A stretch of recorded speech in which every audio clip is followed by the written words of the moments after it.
Menyambut ulang tahun kelahiran ke-33, ucapan selamat hari jadi daripada ahli Parlimen Muar, Syed Saddiq kepada penyanyi dan pelakon Bella Astilah betul-betul menarik perhatian netizen.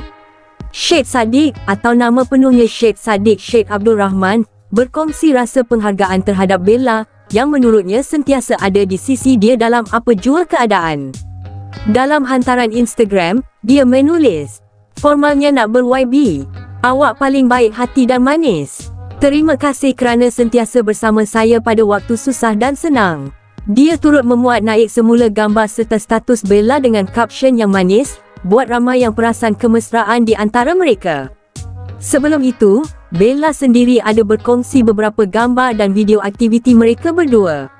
Dia tulis, "Semoga hari mendatang lebih bermakna, dipenuhi kehangatan dengan dikelilingi orang baik. Awak berhak menikmati segala yang baik.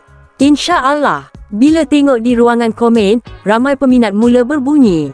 Ada yang kata tindakan Saddiq menghargai ucapan Bella tu sweet dan sangat istimewa. Ada juga yang mula membuat spekulasi. Katanya hubungan mereka macam dah masuk fasa serius. Siap ada yang tulis, "YB sekarang tak ada cover-cover lagi ya. Tak sabar tunggu majlis base." Ada pula yang yakin, mesti dah tak lama kahwin, dah ada dalam perancangan. Tunggu masa saja nak umum. Apapun, kemesraan dan cara mereka saling menghargai itu memang buat ramai tersenyum.